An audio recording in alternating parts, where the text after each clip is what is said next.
veto. Yes, No. when we used to debate in secondary schools, but particularly whether foreign aid has done more harm than good. There was one time I asked our own colleagues, but really, what came first? Was it poverty or the debt? I think African countries need to start now thinking in terms of where we go wrong our own selves, than practically whether we are allowed by the foreign entities to do anything or the contrary.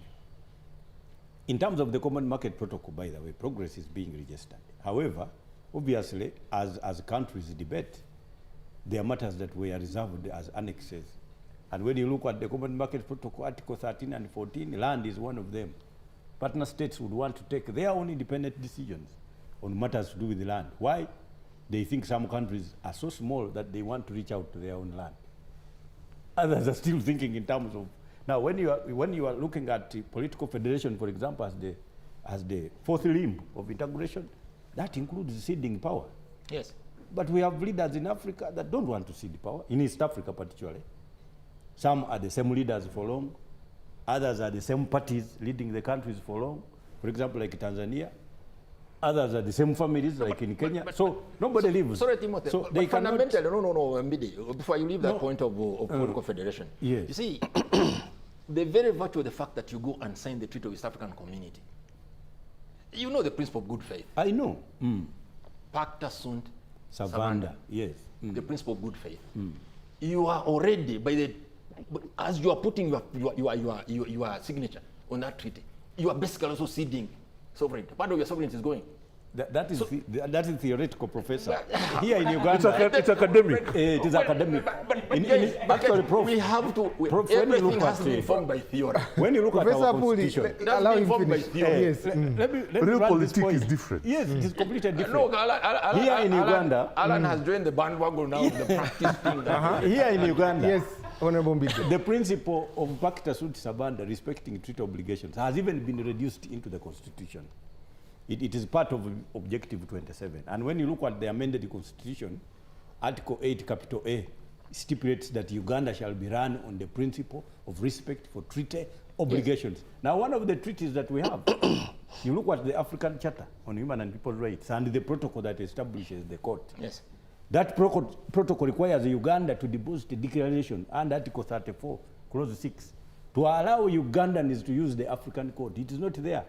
I even went to in Uganda for, up to today, we have... I have seen the decision of the African Commission on Human Rights. Yes. Okay. So that is why I am telling you that all of these now remain academic. The practice is practically different. However, I think there are things that we need to begin looking at. Do you know that Uganda is commencing a platform that is going to be deadly for the African region? They are going to want to because we have opened the fronts, for example. We are no longer thinking about only Dar es Salaam and Mombasa as outlets for market purposes. But if Kenya refuses, we are now opening under the DESU. You have looked at the DESU authority, which is establishing a route through Djibouti. Our participation in terms of roads to DRC. But that even the admission of DRC in EAC is part of the program. Sometimes we are not going to look at the failures that we have encountered as the East African community. We are just going to look at even the fact that we have arrived should actually be a win itself. The fact that countries can sit and begin. However, still, the players are the ones now that are establishing, again, the antagonism within the African continent.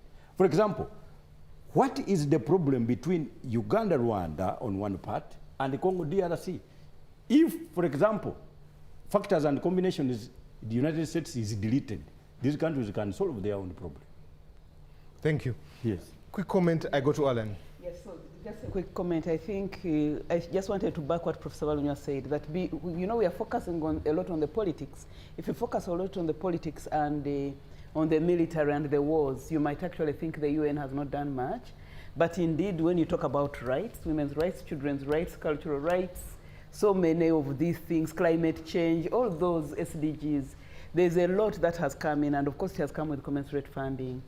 But that having been said, I think it is also important for us to understand why we are where we are.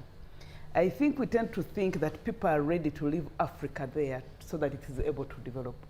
Everyone is focusing on Africa like they have always done, but this time with more intensity because of what Africa has in terms of mineral wealth. But also we should also not forget the 40 years of negative growth occasioned by neoliberalism. Of course, before that you have centuries of slavery and the rest. So when Alan also says that these are young states, it is partly true. And the mere fact that no one is going to let you to be alone. So we have to wake up to this realization and assert ourselves. If we do not assert ourselves and we think people are just going to let us be because we have very good economics, therefore we are going to develop and grow, it won't happen. Because people are looking for territory, people are looking for those to control. Aid is one of the ways they control some of these spaces and carry the leash over you. So until we come to terms with that and find our way out of it, we shall always think like that. The UN will be on one side, a thing which enables us, but also another side, a thing which looks on when we are being oppressed, either through economic policies or wars, but could also be an agent of our oppression, of our imperialist kind of oppression. But also having said that, we should also not imagine that African countries are not without interest, or the leaders of African countries are not without interest. And when we know that, then we also need to interrogate their kind of interest and why these things keep recurring on the African continent. We are here counting the UN by the number of conflicts that have arisen. Did we ever imagine that the conflicts would end? Actually, some will end, but others will grow because that's the nature of human society, and greed and the desire to control. So I think we need to have all these things in perspective when we are judging why Africa remains where it is, and why the UN is the way it is, and also why the responses to a conflict in Africa does not generate as much interest as a conflict, for example, in Ukraine, and the amount of investments put in those same conflicts, even when they are all wars. Thank you. Alan, let me come to you. It's about coming to 4 years, or a little bit north of 4 years. Russia, Ukraine, we're looking at the US, Israel, Iran. We've just talked about economic power. How much can the UN do about interests of all these 193 countries, especially when conflict arises? A lot of people will argue that maybe the UN's mandate is too wide and too much for it to bear.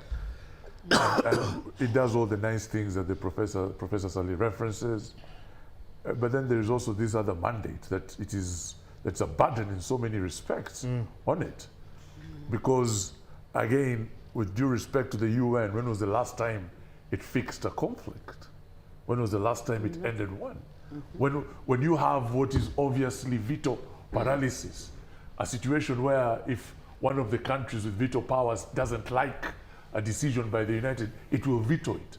A recent vote you saw in the UN on Gaza, for example, you had 14 countries saying yes and one saying no, and halas, a decision is taken and one won because it had veto power.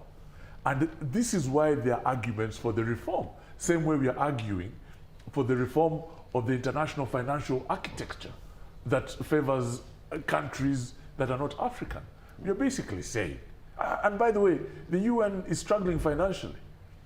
15% of its budget was cut recently. And hundreds of jobs of friends, some of who are my relatives, lost their jobs because of cuts at the United Nations. And even Guterres has said, Secretary General Guterres has said, that there is a risk of bankruptcy. It is the need for reform that the UN needs to confront. What is that reform? That reform it cuts across, it's major surgery. It is not incision and which will drainage. not happen. It is not I and D to pull out pass. It is going to the crux of the issue in a multifaceted manner. And it includes things like Africa's voice at the United Nations. When you have 1.5 billion people not able to have a voice in conflict situations, that might be the reason why the UN is hamstrung. When you have a situation, where can it fund itself? And I also associate myself, one of the few things I agree with Professor Poli on, is the fact that the UN's member states need to rise up, and if they still need this thing to be fit for purpose, they need to rise up and make sure that it has the tools that it needs in order to function properly. And I think those are the sorts of reforms we need to be talking about. What does the UN, let's stop talking about the UN created in 1945 and recognize that back then typewriters were in vogue, and now we have artificial intelligence. You know, we now have, and in the dispensation, the situation we are confronted with is completely different. And you have more countries demanding more from multilateralism, and multilateralism is obviously collapsing because it can no longer function because of the stretch and the pressure on organizations like the UN. It needs to have an introspective, probably, maybe not introspective, but we do need to look at the UN and see where those weaknesses are and to reform it in a manner that will make it an entity of the future. Or probably just allow it to capitulate. Before I come to Professor, there are also bodies that are coming up. I think 2 years ago, BRICS coming up, Brazil, Russia, all these bodies coming up to be able to sort out their interests, looking at interests that really... Because of the dysfunction of the UN. So do you think these bodies can supersede the UN, especially looking at where we would like to be as a globe? Maybe not supersede the UN, but a lot of people... Complementary, it can be complementary. But you know, I think for as long as the UN delays its reform, the more irrelevant it will be. You know, Africans can no longer sit at the foot and hope for crumbs to fall off the table and eat those crumbs. Africans need to have a seat at the table, and if they're not allowed to sit at the table, vamos, they can go somewhere else and create their own entity. We can no longer beg to sit at the table because, again, we will continue to self-correct the East African community, the African Union.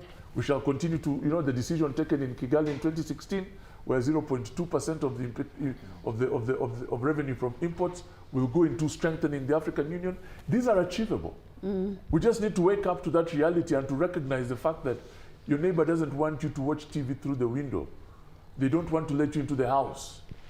And so as a result, just go and do your own thing.